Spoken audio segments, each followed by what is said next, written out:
Welcome back to Go Ask a Nurse, where we bring real conversations with healthcare professionals to help you better understand your health, your options, and your voice in care.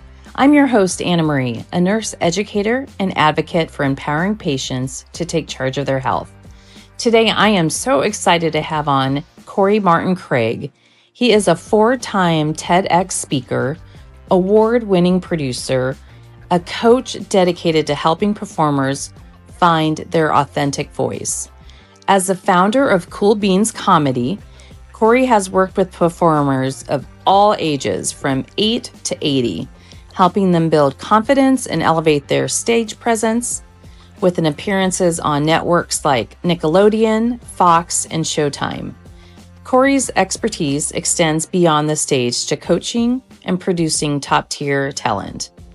Corey's belief in the power of comedy to heal and connect people makes him a champion for those who need it most, empowering them to find strength through laughter. All right, Corey, thank you so much for being on Go Ask a Nurse.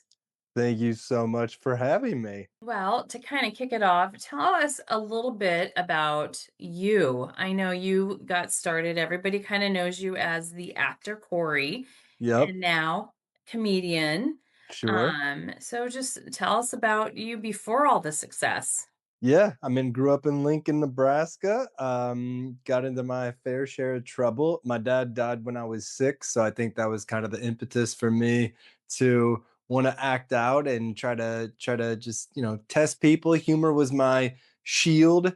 I think, before middle school I was diagnosed with ADHD, OCD and Tourette's, whether or not those are I guess true. I don't know. To me, I kind of always sometimes question it, but ultimately, I definitely got into a lot of trouble, suspended over 30 times, and then got the chance to, apply for the LA County High School for the Arts and went to Northeast High School in Lincoln freshman, sophomore year. And then I transitioned to LA junior, senior year. And comedy, which was my shield, I became overweight because of some medications back in the day. Humor was my shield. So now I get the opportunity to work with a number of individuals to kind of use comedy as a superpower. And that's through Cool Beans Comedy, my stand up comedy school. And it's something that has given me purpose and kind of a full circle moment. So back in Lincoln, did you utilize any of that comedy? All the Um, all the time, all the time. Like I was part of the Lincoln Playhouse. Like obviously, Northeast was crucial. Mr. Chapman was my teacher, and we did comedy in terms of plays and being able to kind of find myself. I think it was the one class where I didn't get kicked out of immediately. So I got to be somebody else, and it made me appreciate everything. But my shield was definitely humor. I loved the idea of understanding that you can make somebody smile because I knew that when I was having a bad day, I would put on an Adam Sandler movie and it was my escape. And I just wanted that. I wanted that moment in life where I just wanted to smile. I think sometimes you feel alone, you feel isolated. And I think that's what comedy still gives me to this day. Like I work with comedians who are neurodivergent and giving them a chance to be seen and be heard. That's all I wanted was a kid too. I think there's a big piece of me that felt that I was an underdog and I don't think anybody really gave me too much of a chance. And so comedy was the thing that became my friend. I could make jokes about myself to take ownership away from anybody else who wanted to rag on me for being the obnoxious kid or being the overweight kid because of the medication. I took that chance for me to do that before anybody else. So comedy was definitely an outlet. Some teachers saw that I could be funny in like a Spanish class or other classes, so it was just an opportunity to be heard. in those times when you were acting out, was there something more going on? I know you lost your dad. Was there more going on inside your mind that Totally. was Yeah, I wanted somebody to wanted kind of acceptance. I think at the end of the day, the human experience is like we just want to be accepted and we just want to be loved. And I think ultimately there is a strong sense of you, especially for Midwest boys growing up without a dad, sports are everything. And so you go to these sporting events and you go to basketball practice, you go to baseball, football, and I just wanted somebody to show me. I wanted somebody to be proud of me. I wanted somebody to be like, that's my boy, or that's you're doing okay, kid, right? So I'd always give my all, but it was always that thing where I was wild and rambunctious. I gave my own sports. I was the first kid to pop off at some other team if they were taking out on my team, but it was always from this baseline of just I wish I had a dad to say good job. That's really what it all came down to. And that's where I was going with my point with teachers, where they can really, really make a difference, and they saw that talent in you, and where they can see other talents in other kids and really don't know, nobody knows what's going on at home. But kids come to school and they may misbehave just for attention because they're not getting it at home. Um, they want to be accepted. It's I think in all honesty, if you become a teacher, you take on a responsibility to make sure everyone has the best possible outcome. But in that, like, it's so hard. Yeah, I know that there's 30 kids to a classroom, but if you get the one bad apple, if you get them on your side, if you get them to believe in themselves, it can be a whole world of difference, right? The ones that I remember, they're the ones who allowed me to taste hope. That Corey, you can do something, because if you're told you're nothing over and over and over every single day, every single class, every single semester, you believe it. But that one teacher that says, hey, there's something special in you. I can't wait to see it. It lights them up, right? It's something that infuses positivity. And I really think that that's the key difference. They're the people who go out of their way to make sure everyone feels that. And I love there are studies from the teachers who work with the quote unquote troubled kids, the ones who give those kids the chance to taste hope. They're the ones who see the biggest chance for success, and I really think that everybody deserves that. I think that should be a right of all kids. Yes, some kids mess up. Yes, some kids deserve some reprimand, but if you give somebody the chance to believe in themselves, those are the teachers that you go, yeah, you did the right thing. what grade were you in when you received a teammate?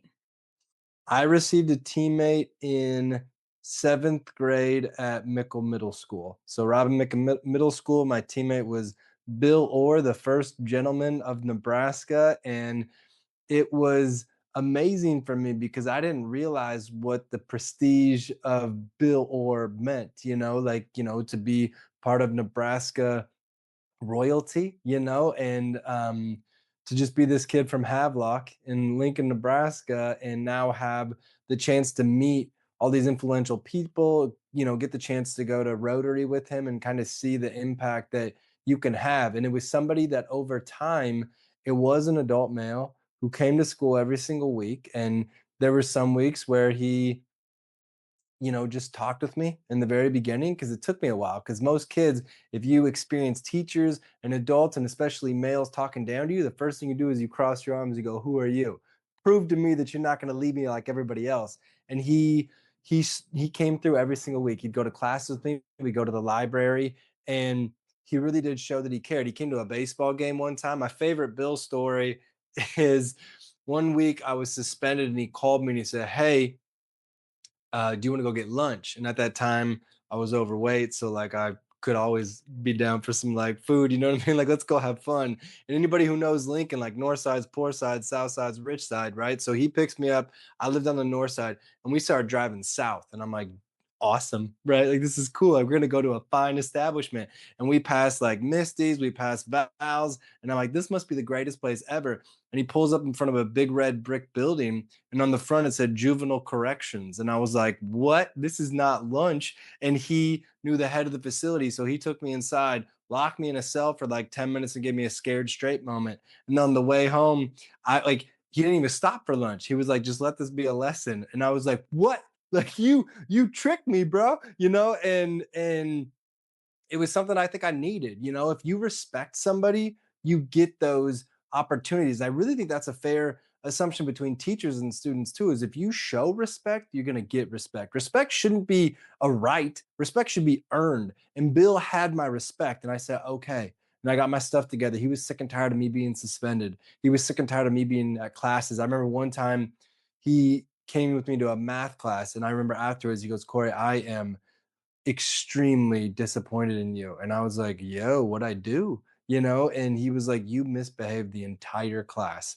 And I was just like, wow. So it was cool to hear somebody that I respected tell me kind of what I needed to hear, because in the past, I'd be like, that was a good class. No, I was acting a fool. And it takes somebody that you trust and respect that can tell you the truth. It does take kids time to build that trust and respect. And I do agree with you that it should be earned and not expected. And there's just way to talk to kids and not down to kids. Do you think young boys and young men are taught how to process grief and emotion in healthy ways? Absolutely not. Absolutely not. I think times are changing where talking about mental health is becoming more and more open. But I mean, we talking specifically young boys, young men who play sports, men who grow up in Midwest are supposed to be tough, push those emotions down, push those emotions down. And I think ultimately, in all honesty, if I were looking at an education system, at least once every month, every other month, you should have the opportunity to either like be in a group setting or be something where you can talk about your feelings, because we are our thoughts. And I think now with this day of social media, oh my goodness, the amount of stuff that kids are hearing, seeing, doing, feeling, right? Like high school before social media was just high school. Now life is high school, right? Who's the cool kid? How many clicks do you have? How many followers? How many subs? All of that. And so it makes people feel inferior. And so I think talking about mental health is huge. Going back to that, I can say last year, I did 35 sessions of EMDR. EMDR is trauma therapy, right? So all of that to say is halfway through the year, I was going through it, and my therapist used to always say, Corey, do you, where do you feel it? Where do you feel it? And I always used to be like, I don't know. I don't know. What do you mean? Where do I feel it? And so all that I did, in addition to the EMDR, in addition to talk therapy, I did a course, and it was a 30-day trauma reset course. I did that, went back into the very next EMDR session, and we're mid session, and you have your eyes closed. My EMDR session was with tappers, right? So it's bilateral stimulation. It's making you think about a past event to try to reprogram that in your mind. And I stopped and I looked at my therapist. She goes, and I was like, "What is that?" She goes, "What is what?" I go, "What is that?" And I was like, "It feels like the ocean floor is like coming up out of my body." And she goes, "That's stuck energy leaving your body." And I was like, "What?" What? Right? And so I don't think we talk about that, right? If we talk about physical health, we can look at somebody who needs to potentially eat better or find a, workout routine. We don't talk about this hardly ever. I think this should be talked about more. I love those videos of, fathers talking to their children and doing it in a emotionally mature way. But man, emotional intelligence, I don't think is talked about nearly enough. I agree, and definitely the way men and women process things, little even little kids process things maturity wise. There's a lot of things they don't understand. And at the time that you lost your father at, 6 years old, processing that and being able to grieve and the maturity to take that on is probably completely different if you were to lose him now. For sure.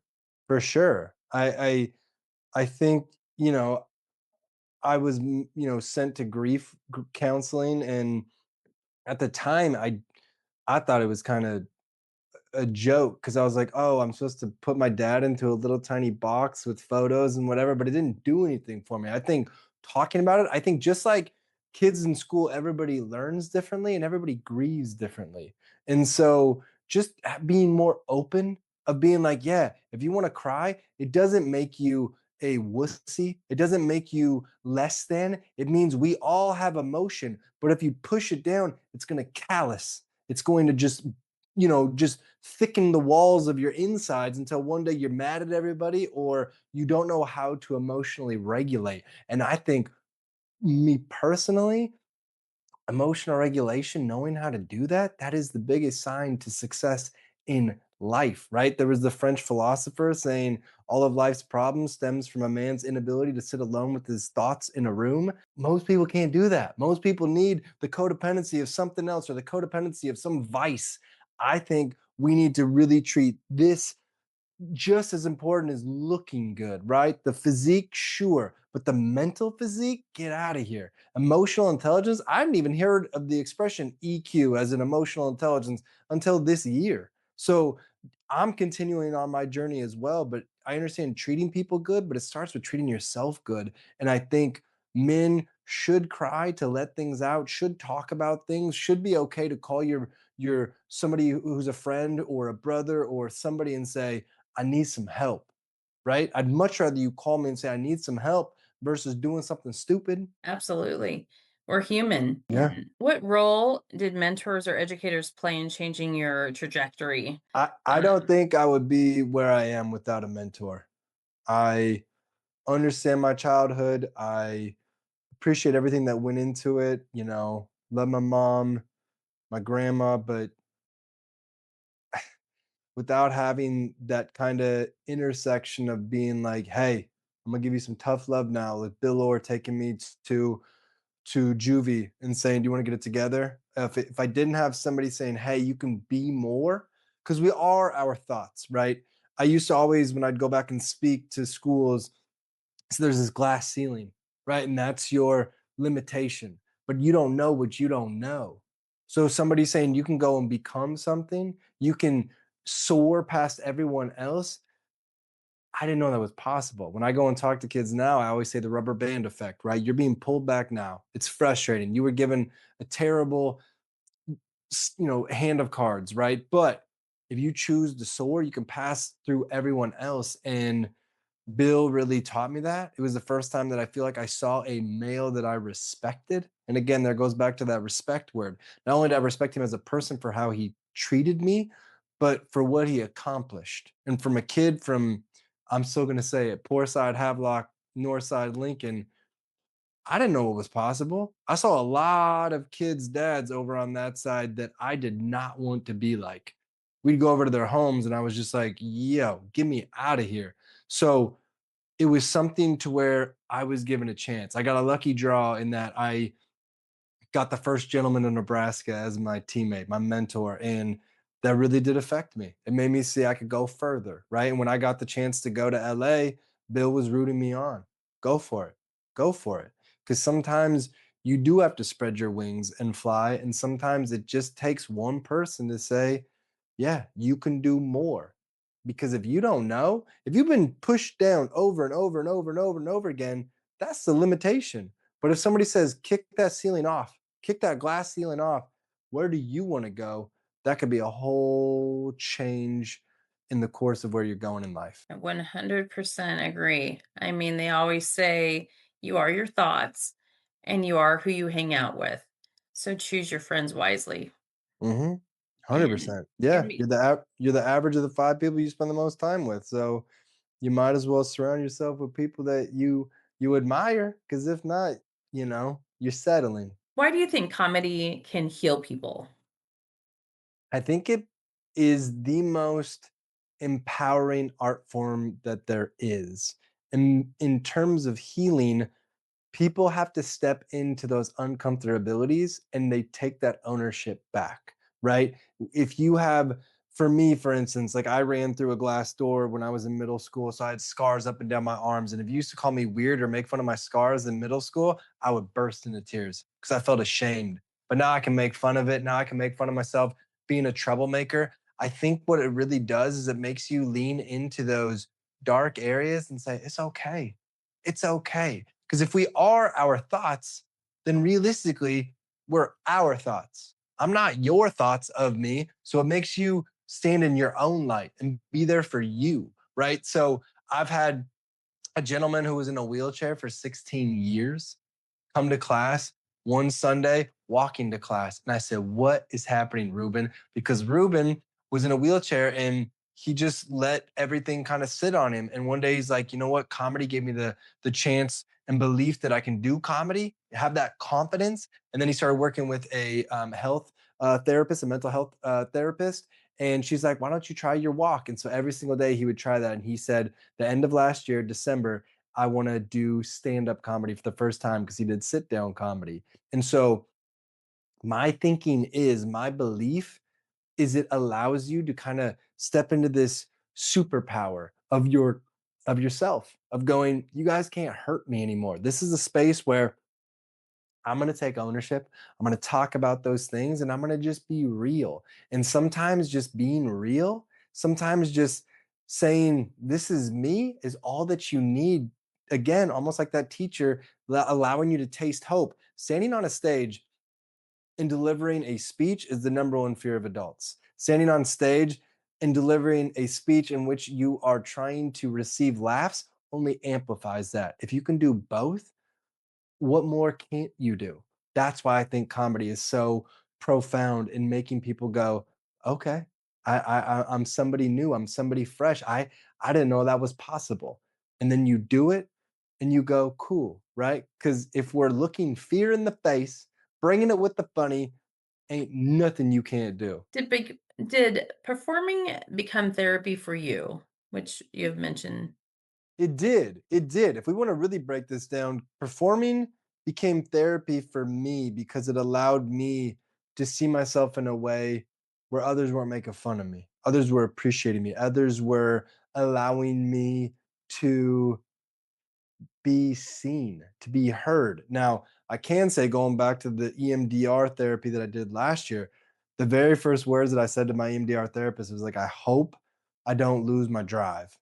She's like, you won't, you won't. And I don't think I've lost my drive, but what happens is at some point, in terms of performers, I think the ones that need it are the ones who are still seeking external validation, the ones who still need somebody to go, you're awesome, as opposed to knowing that you can say that for yourself, right? And so performing for the sake of loving to do it is one thing. Performing for the sake of needing somebody to say that you're awesome was something I had early on in my career. Now it's just, hey, I get to perform with my good friends. I get to enjoy the process of being on stage, but I don't need it anymore because I finally found that within myself. So performing was something that at that time was needed for me.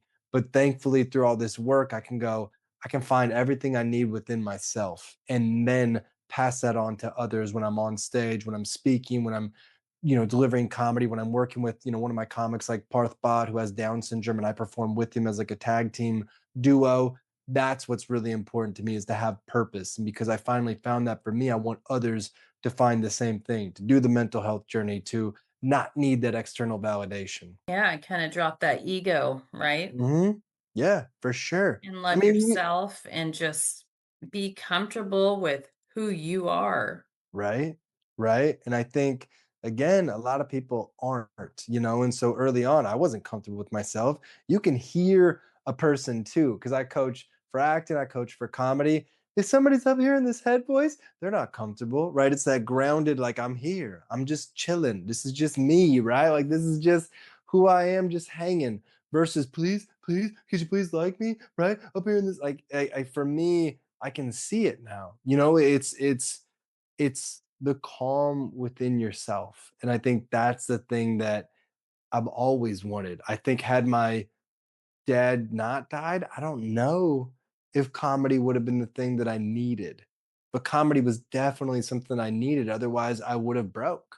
Otherwise, those comments would have affected me, right? Sticks and stones will break my bones, but words will never hurt me. Yeah, right. Like, I was going through it in school because the amount of stuff kids and teachers, my own family would say about me. So the fact that I had an outlet, it was absolutely needed. But then I think the evolution of an individual is finding everything that they need in life can come from within. Are you proud of what you're saying? You know what I mean? Like, I think there are so many people, if we're talking about social media and the likes and that, they'll jump on any trend or, give up on themselves or their morals or anything just to like get somebody, please like, it's just like, be true to you, put out good energy and keep rolling that way. Keep doing it for you. What have you learned about human behavior through acting and storytelling?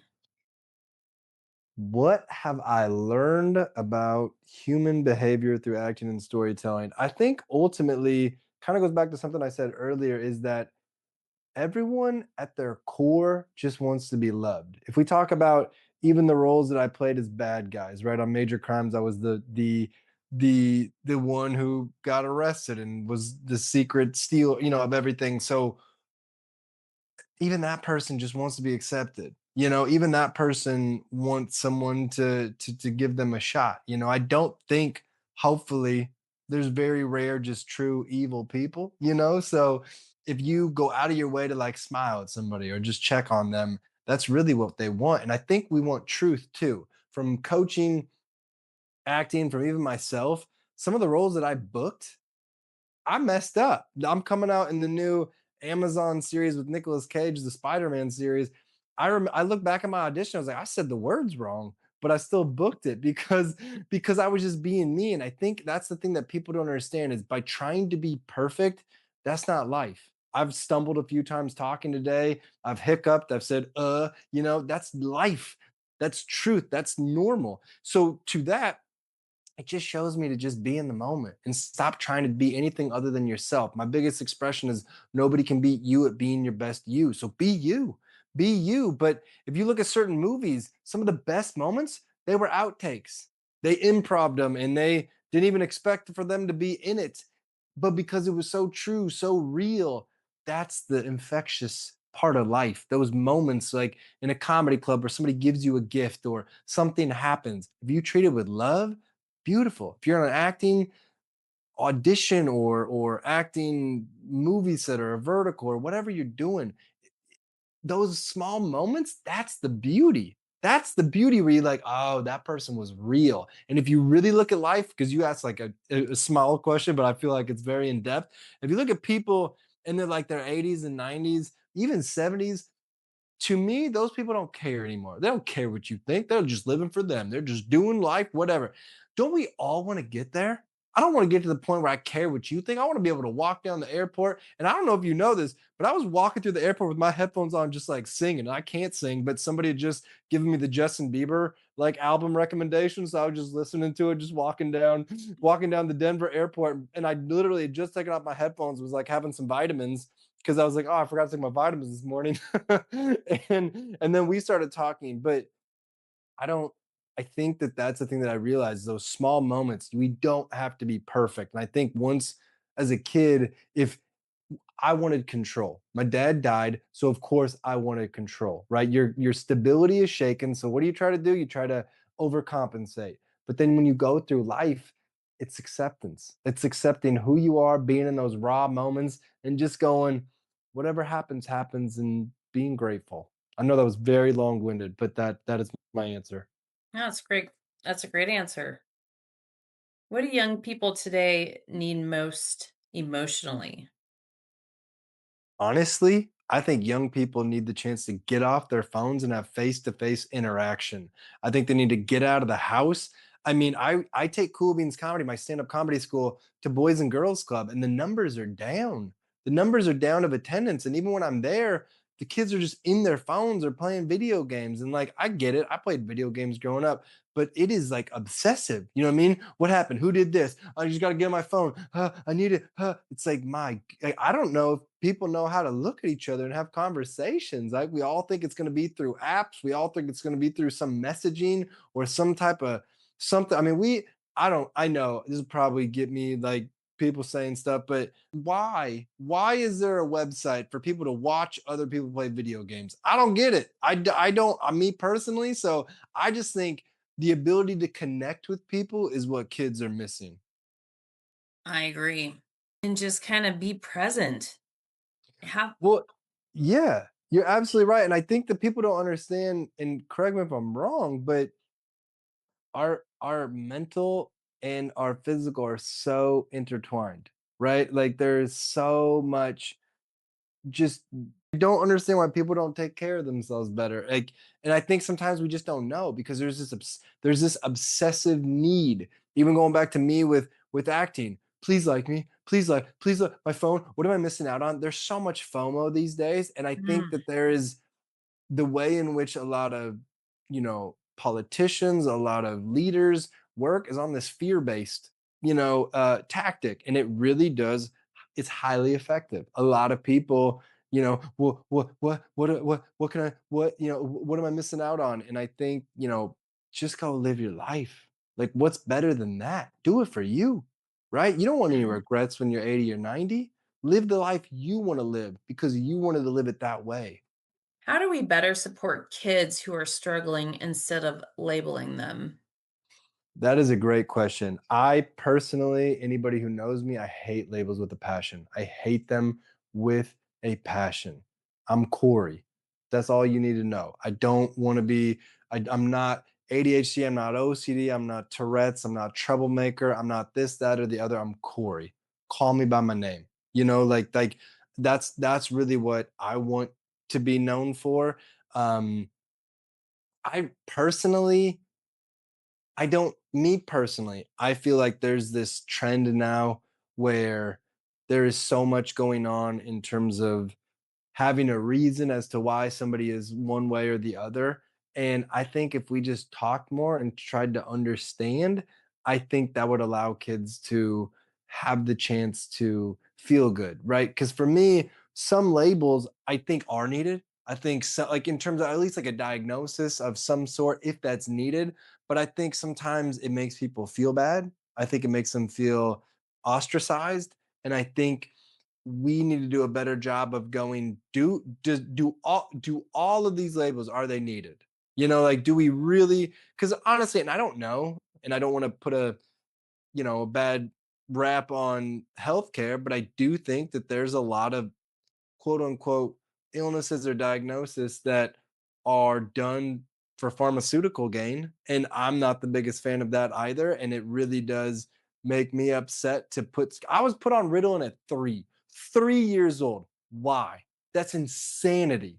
Insane. A 3-year old? Yeah, maybe a 3-year old's having a tantrum. Why don't we learn to talk with them? Right. And ask questions, right? Like I'm a big believer of Carol Dweck's book, the psychologist from Stanford, Growth Mindset, the New Psychology of Success. If we talk to kids on like a growth mindset versus a fixed mindset, if we talk to them like not like they're children, but give them the chance to be part of the equation, that's what I would do. How can we? What do you think about this? Because if you can empower them, much like I look as comedy as an empowerment vehicle, you can hopefully make them feel that they have some say in what's going on. And I think sometimes for labels, it makes people just feel comatose, right? That they're just like, I guess I just am this and all right. And then there's this attitude towards the world. So I would much rather, instead of labels, I would much rather find solutions. Like, I had what is it, a 504 plan, like the IEP individual education, plan. Like I would much rather go that route. Because if you, again, if we're saying tasting hope is a positive, then to me a label feels a negative. Label feels heavy and a negative connotation, as opposed to, all right, let's taste hope. Maybe we don't need to talk about the negative, but what can we do better so that way we are focusing more in class? How can I help you do that versus you have ADHD? How can we help you feel more safe if you have OCD? You know what I mean? Like I just don't like those negative labels, because what it did for me, there's introverts, extroverts. I was definitely an extrovert as a kid. Like I'd tell you 14 different ways and words that I can't say on here that which you could do to yourself, like because I didn't take it. And then you're the bad kid. And then you get labeled even worse. And so you're digging yourself a hole that you can't get out of. So why don't we do an upward spiral as opposed to a negative? Who are they around the most? And that is educators. 100%. I mean, I literally used to tell myself this in school all the time. I go, why did this person spend all these years to graduate high school, then go to like, right? They went to elementary school, middle school, high school, then to go to college, then to come back and teach at school. I was like, you got to love school if you're doing all that. You know what I mean? And these teachers were miserable. Go do something else, right? Go to like, I genuinely in my heart like felt as though maybe 20% of my teachers cared about me, right? It was just Others was just, getting the day done, their agenda, making sure they met their test scores. And that's another thing. If I were going back through life, I would have loved to see what I would have become if I went to a Montessori school, right? Where it's more on an individual track versus this whole state standard testing and everything that's needed. Like, I don't know why, right? That's all because of funding. Who cares?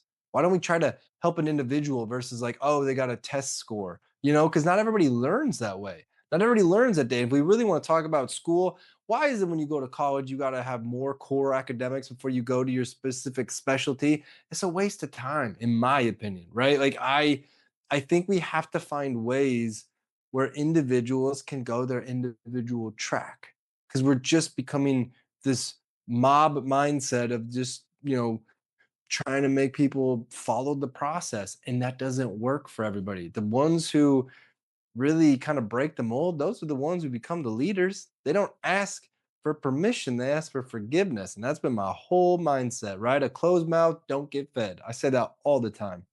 I like that. What would you say to a teenager who feels like they've already messed up their future? I would want to hear a reason why they think that. Because the beautiful thing about life is we can always start over, right? You can change anything you want in your life at any moment. It's that whole acceptance of that glass ceiling. What did you mess up, right? Tell me. Okay? I would start with the problem. What did you mess up? What did you see? Then I would potentially say, hey, here's the beautiful thing.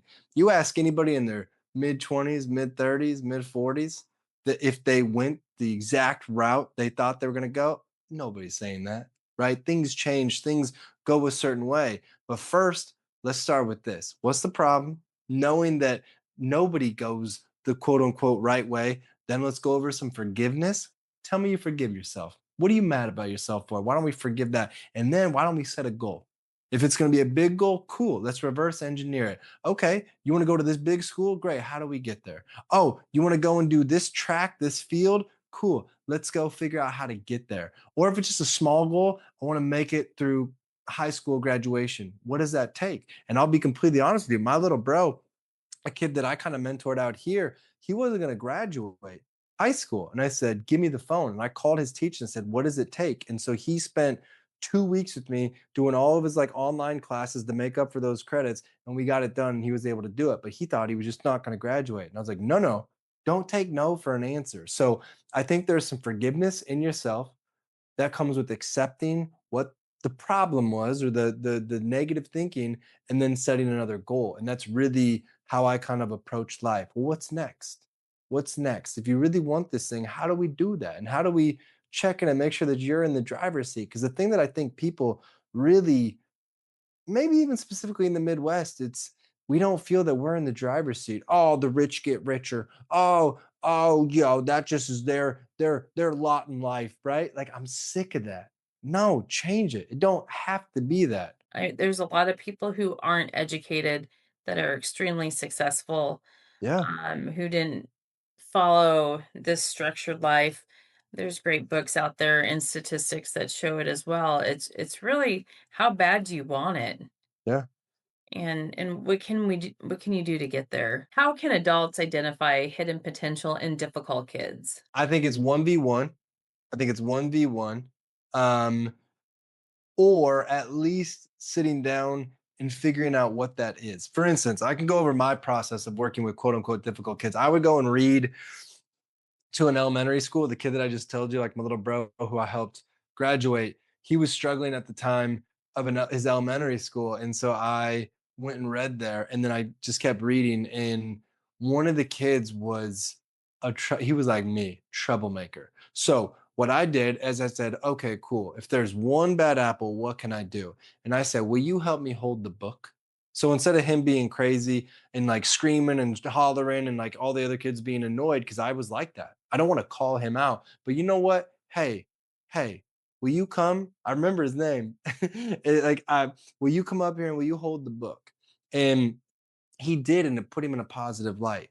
And so he expected it, and that was fine because it had the whole class together. So if somebody's a bad apple, what can we do as a whole unit to make that person feel accepted? Well, cool. Help me out, man. Help me out. Can you turn that page? Can you do this? Great. And then he started understanding. I go, hey, how was that today? And then understanding, adding positive feedback. Everybody, I'll say his name's A because it started with the A. Like, how is everybody doing? Oh, they were great. They listened really well. Hey guys, how was A? Oh, he held the book so good and it was so fun. So that acceptance, and taking a step back. I think the very first thing we always want to do is get mad, right? Somebody upsetting your day or being in pain. It's like, oh, right, frustration. But maybe it comes from the hurt. Maybe they just lost a parent. Maybe they just, found out something terrible. Or maybe they had no food that day because they didn't have their parents don't have money, right? Take a second to identify that. And if it becomes bad, ask them questions. Hey, can I talk with you? I'm not kidding. At Northeast, I didn't go to lunch some days. I would go and hang out with my Spanish teacher, Miss Smith, who won the Scottish Rite Award at Northeast for the best educator at Lincoln Public Schools. And she just made me feel heard. So if you're seeing somebody that's causing a problem, that means there's probably a need not being met somewhere, that they want to be seen, they want to be heard. And how can you let them taste hope? I'm all about that tasting of hope. And so if you can have that kid taste hope, like of being like, cool, you're part of it, right? You're going to be part of me being up here with the class and feeling heard and seen. Or in my case, I definitely said a lot of curse words in Spanish because I thought it was the cool thing to do, like in Spanish class. And so being able to talk with her and her saying, Smith was like, hey, maybe we don't say that. I go, okay, cool. And anybody that smarted off to her, I was like the first on her back, or on her side, being like, get off her back because you had that respect. So instead of looking at it negatively, look at it as an opportunity to try and help someone better themselves. Because if you can help them better themselves, you're going to help the whole situation improve. What is the biggest misconception people have about success in Hollywood? I think the biggest misconception about success in Hollywood is that it's easy and it's overnight, because a lot of these people that look like overnight successes have been doing it for years upon years. And B, I think people think that it's all glamorous, right? But it's not. Even these people who've made tons of money and had all the success, not all of them are happy. If you go to the Hollywood Walk of Fame, most people would be disgusted of how disgusting Hollywood Boulevard is. It's not all beautiful sunshine rainbows, right? It's this mystique. It's what we want you to feel that it is, right? And I think honestly, there's a lot of grime in Hollywood, right? There's a lot of potential money, so there's going to be vultures there. There's going to be nasty people. And I think ultimately, a lot of people who are in entertainment are there for those external validation purposes, right? If my dad didn't die, I don't know if I would have moved to LA. I don't know if I needed an acting situation, because that's really all that it was. You went to audition to audition to audition. Then when you booked one, you're like, I made it. And then the job got done. You're like, oh, I'm terrible. I'm terrible. And then the next audition, and then you didn't get it. But then you got the next one, and then you're like, okay, I'm here. I did it. I did Grey's Anatomy. Okay, cool. I did Shameless. I did all these things, but you're terrible if you don't get it. And I think that's the biggest misconception is, again, in anything in life, if you go the doctor route, if you go the entertainment route, any success really is your barometer of what that is, right? You get to decide what is success for you, as opposed to, please, I made it because of X, Y, and Z. No, you made it because every single day you chose to wake up and be a good person, to spread positivity towards others, as opposed to money is going to equal happiness. No, it don't. No, it does not. Not a chance, right? Every movie job ever? No, it doesn't. Not at all. You can see many miserable actors and directors and just terrible, terrible people, right? But, I love the Maya Angelou quote. People forget what you said, they'll forget what you did, but they'll never forget how you made them feel. That's what I think is more important than anything, and that's what I think a big misconception about life is, but specifically entertainment. Oh, because you did this, you're a great person? No. I've met many a celebs that I wish I hadn't, right? That's what they always say, don't meet your idol, right? Yes. How do you ground yourself in the industry that's built around comparison and validation? It's tough. It's tough, but I think For me, the thing that I've really locked into that it's made me feel in the driver's seat is the 5 minute journal. Every morning, every night, having those benchmarks for myself, right? What are three things I'm grateful for? What are three things that would make this day great? And what is today's affirmation? That's the morning. And then coming back, what were the three highlights of the day? And what did I learn today? Because you got to put the focus on you. And if you're working at something that you love, it really doesn't matter what anybody else is doing. It's tough. I'll be completely honest. Yesterday was a tough day for me. I don't know why. I just was like kind of down. I was doing too much. And a buddy hit me up randomly. I was going to text another friend, like, hey, can I come work at your place? And he's like, you want to go hit golf balls? And I was like, I suck at golf, but I'll be there. Right. And it just took like an hour just away, just getting your mind right. So it's just being true to you. Again, asking for help when you need it, but putting yourself, FOMO will kill you, right? Right. Comparing yourself with somebody else, that is the definition of feeling terrible about yourself. So put the focus on you. Have those goals that you have every morning, every night, and work towards that daily. Because then it doesn't matter what he did over there or she did over there or this person's getting on social media. I don't care, right? I don't care what they have. Continue to put out good energy and hopefully that comes back to you. Let's talk about more about what you are doing out there with Cool Beans, because you're dealing with these kids that probably are going through this. I always ask them three things. I said, were you prepared? Did you have fun? And did you bring your best you? If those are all yes, yes, and yes, that's it. The target isn't winning an audition or getting picked for this, that, or the other. It's simply showing up for yourself. And I've had conversations with parents before where I'm like, you need to stop talking to your kid that way. You got to stop talking to your kid that way because it's not about booking the job. It's about turning this person into a good human being. That's more important than any type of booking. And that's why I try to make it fun. That's why I make fun of myself. And that's why I'm able to really do my best for anyone.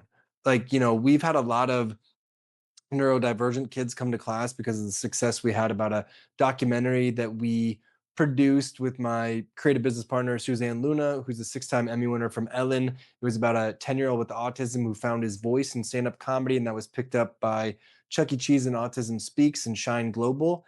And being able to just soften, right? Hey, it's okay. Like I've had kids cry in the middle of the class. Let's talk it out.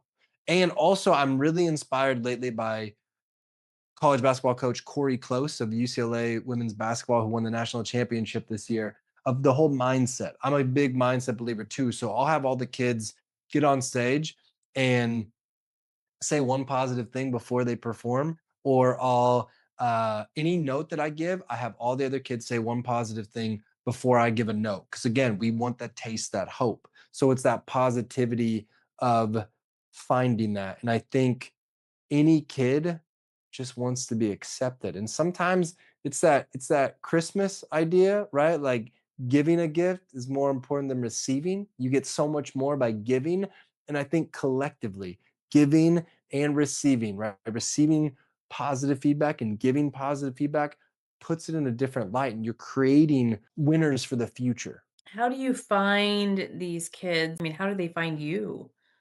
It's a good question. I think I've kind of found my secret sauce. Like so many kids have found me recently, and I think it's because word of mouth, right? You gain a reputation, and that's not built over days or weeks or months. It's been years that I've gone through my journey, and I wouldn't be the person I am today without the pain and hurt and agony that was my childhood, that was parts of my career, because I know what it's like, right? And so if I can just soften to someone else, that's what's really been beneficial. I've become honestly like kind of the comedy guru in terms of like specifically obviously with adults, but kids specifically too. Like I have a kid who just signed up for class who's in the comedy, what is it, the Magic Castle for magic, right? But he wants to instill more comedy into that. I have kids with stutters who want to come and work on their stutters. I have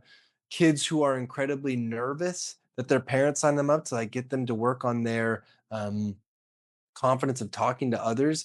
There's so many varying degrees, but I think the thing is, I'm always going to be a big kid at heart. So my reputation is built on always leading with respect. How can I help you? What can we do together? And what do you want to work on? Because ultimately, I want to do my best to allow any person that I work with, if we're talking specifically young kids, put them in the driver's seat. Okay, cool. How do we want to do this? What are you thinking about? Almost that Montessori type approach, because you're going to get the most out of them. And I really do believe in that whole Albert Moravian study from UCLA about communication, right? 7% is verbal, right? The words that we use, 93% is nonverbal, the tone of our voice, our body language, our eye connection. And so at a certain point, I go, hey, we just got to work on our confidence. And that's what I think the secret sauce is you're getting somebody with this type of energy. Like, this is pretty much who I am at all times, unless I'm driving in the rain, and then you get an angry Corey. But outside of that, it's trying to show others the love that I wish that I would have had. I like that. But how often do you feel parents need it more than the kids? Oh, I'm not afraid to tell a parent, hey, I need you to work on you. Like, I need you to work on you. And sometimes that'll be met with backlash. But I'm not afraid to lose a client because my care is always the kid. If we're talking specifically a kid situation, my care is always the kid. There are parents who want it so bad for their kid that they need it more than them. And I say, you're taking it away from the kid. By you being so intense, that kid is becoming a parrot, a robot to you. And there's no autonomy there. There's no happiness. They're just, please, please like me. And that's where I really draw the line. I go, look, my job is to develop an individual that is happy, an individual that is doing it for them. If they're going to do it for you, I may ask you to leave so you're not so overbearing, or I may say, hey, you got to work on you, right? Like, take some time for you, because parents lead by example. You go do something hard, show them by example how to do something, right? Because then they'll see that. But if you're always doing something for a kid, when do they learn? The only way we learn is by failing. Stop falling on the ground for them. Let them fall. Mhm. Let them fall and learn. That's the only way. Because if not, they're gonna grow up and expect, Mom, I'm 35 and I just want to make sure. Like, can you do this for me? It's like, no. Like, allow them to grow gracefully, but allow them to do it with themselves. You're the bumpers for sure when they need it, but they don't always need it. And you got to help them grow. And again, that's why I love and always tell any parent, like, they should read Growth Mindset, The New Psychology of Success, because it's a different way of parenting. Stop praising the kid, praise the work ethic. Allow them to find hard work is okay. Hard work is fun. That's what I would say. I kind of got off topic because I really wanted to talk with what you are doing out there, Yeah. because you are completely making a difference with these kids. You know how you pick them. Cool Beans Comedy is open to all. We are all about inclusivity. The adult classes, I've worked with kids from 3 to like 83. So I have a wide range, and neurodivergent, neurotypical, it doesn't matter. What we do is we treat every individual. What's great about stand up is, yes, it is an individual art form and it's an individual track because every person is on their own road. But to that, we're creating a community where people feel safe, feel as though they can be heard. There's no requirement of any background, there's no requirement of anything. For the adult class, we give homework so that way they can absolutely feel as though they're writing their material and feeling that they're getting the most out of class. And for the kids, we help write their material because we want them to feel, hey, it's less burden on you. You may not understand the structure of comedy, so we help facilitate that. But there's no requirement for anyone other than, let's go and have fun. Let's go and have fun. This last class, just really instilling the idea of community effort, positive feedback from all, probably the biggest breakthroughs that I've seen. We had a kid literally crying the very first day of class. He was like 7, crying in his mom's arms. And then by the last class, he's dabbing people up and just having a good time because you can just see, okay, if you can do it, I can do it. If we can have that. So all it really requires is somebody to just show up every week. I've had kids so shy, but come on stage and then come alive. And then what's really cool is our showcases have really been known as like a feeder for agents and managers. Like we had 6 agents and managers come to the last show, and a number of the kids were contacted to try to like get signed. So it's neat to have that opportunity to say, guys, I get it. I get it. Now go and enjoy. How do you write for them? Do you just really get to know their personality to be able to Yeah. It's like a give and take. So we have each kid get on stage and tell us about themselves, and we take notes. And then what's cool is like we look in the mirror every day at ourselves, and we may say one thing and not really think much of it, but everyone else is like, I'm sorry, Henry, what did you say? Say that again, right? So they'll be like, oh, they really want to know about that. So I take notes, and then I have like a jumping off point of like different ideas of what could potentially be funny. And then like week 2, it's like, hey, read this, see what it sounds. Do you like it? Okay, cool. Maybe the kids will have ideas. So we kind of develop it over like the first 2-3 weeks. And then after that, I kind of put like the finishing touches on it. And then we'd start working on the performance angle because that's innately more important. But it's really just asking questions about who you are. What makes you you? What do you want to talk about? And then we just put it on its feet and see how it's kind of landing, because there's a timing to it, there's a confidence to it, and there's a comfortability of, are you enjoying the material? Well, I really appreciate your time. Of Um, course. and I just kind of want to go over like what are some things that you have coming up there in LA Yeah. and on the move. What's coming Yes. up? So Cool Beans Comedy is so exciting. We're partnering with the Boys and Girls Club. We have a fundraiser for the Boys and Girls Club of Pasadena. Pasadena is where the Ice House is. It's the oldest comedy club in America, and that's where our classes and our showcases are. And then in July, I'm super excited because we're going to do a 2-city tour with a number of comics that I absolutely adore. Parth Bhatt is a comedian with Down syndrome that I work with, and we do tag team comedy. Drew Davis of Crippling Hot Sauce. He's Crippling Drew online.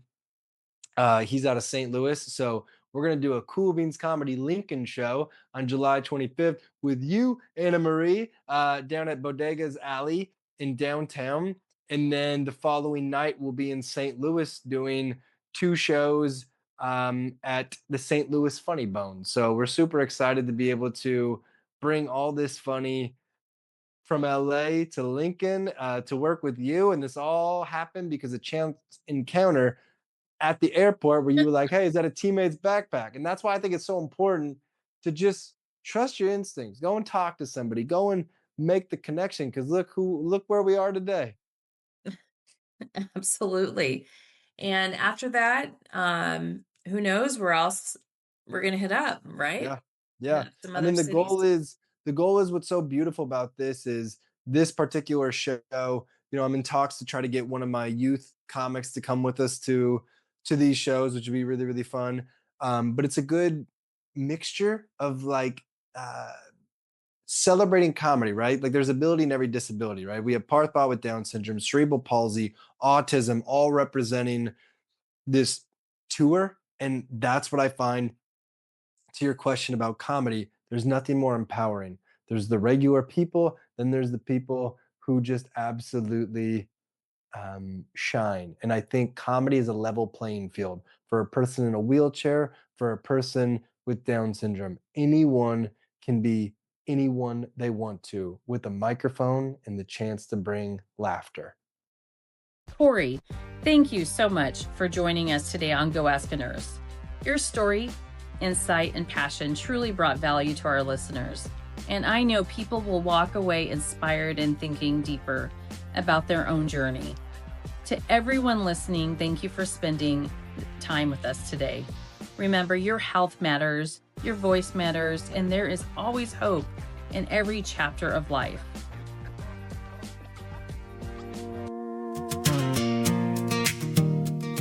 Yeah, when life hits hard, you know where to turn.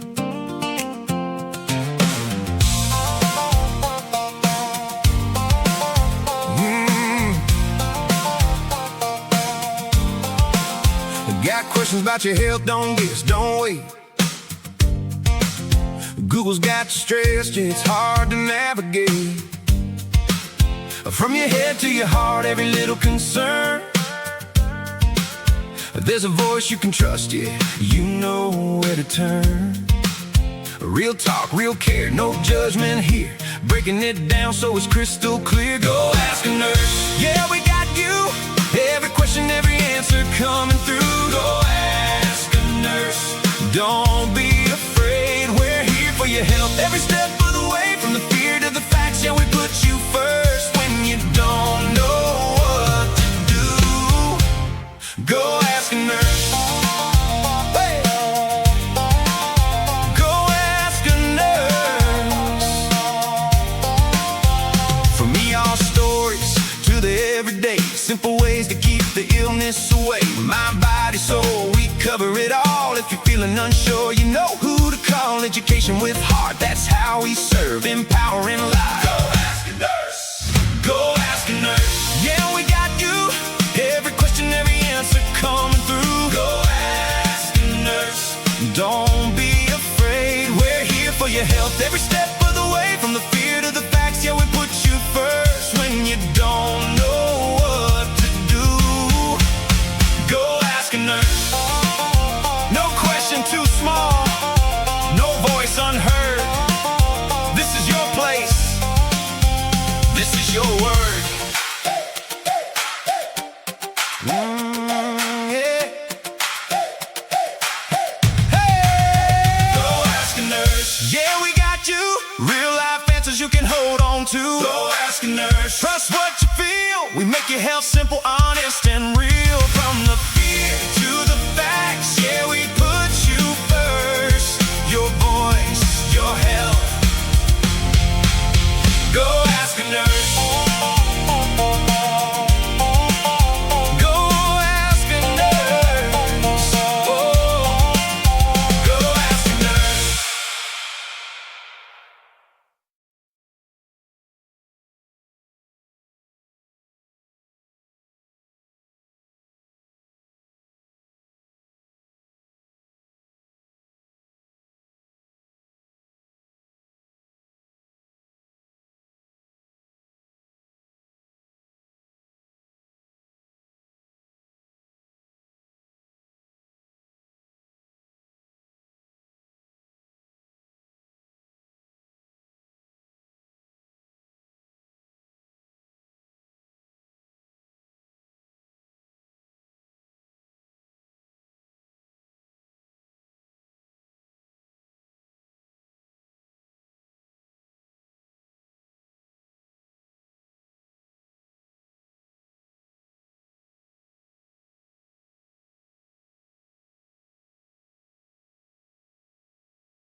We'll see you next time.